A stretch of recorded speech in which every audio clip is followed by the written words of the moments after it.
Regarding the eye signs of a patient with thyroid dysfunction, or if we would like to check the eye signs in patient with suspected thyroid disease, in the following way really the examination is conducted. First of all, sit in front of the patient and to see his eyes, especially the eyelids with the cornea.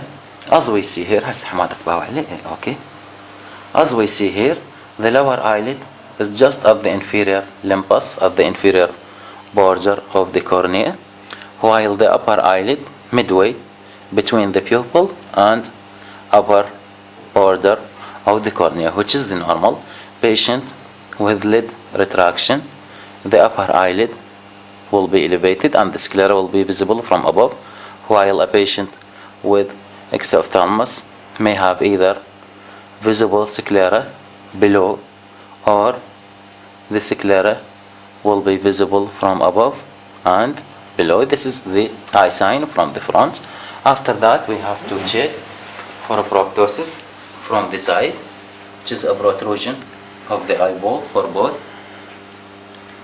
eyes. And then we have to check whether the patient had lid lag or not by asking the patient to follow the finger or a pen several times after stabilization of the head. حماد هسه بدون ما تحرك لنا راسك بعينك تباوع للصبعي راح يصعد وينزل. Okay, several times slowly to see any lid lag. If the patient had lid lag, the following will happen. For example, in this eye, this eyelid will lag behind. This is what we call it, lid lag. After that, we have to check for the also proptosis and that accompany exophthalmos from behind the patient. And I'll see really from above superciliary ridges from here till the cheek of the patient. There must be no protrusion of the eye. Any interference from the eyeball in this plane of vision indicate a proptosis.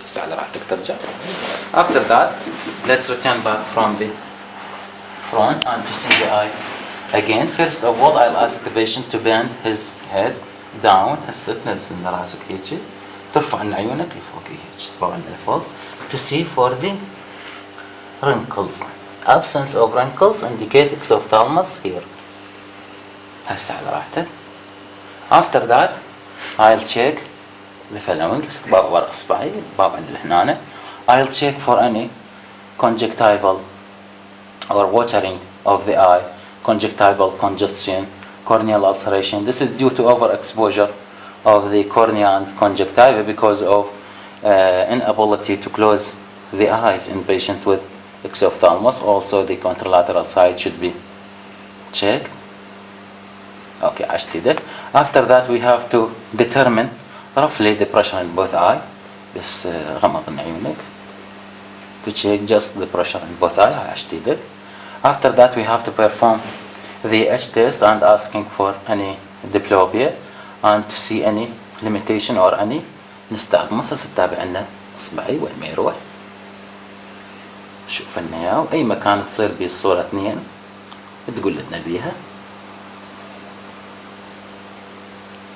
Okay, ماكو مكان حسيت بالصورة اثنين اشتدك. And we have to see the nystagmus on any limitation in movement which was absent. After that, we have to determine the near accommodation reflex. هسه تباوع لنا اللي قدام على مثلا الزاوية مال الحائط. هسه تباوع لنا على القلم مالتي. Okay, to see the convergence, the ptosis and meiosis. Patient with exophthalmos اشتدك. Patient with exophthalmos had limitation in the convergence. All these really are the signs of or eye sign in patient with thyroid dysfunction.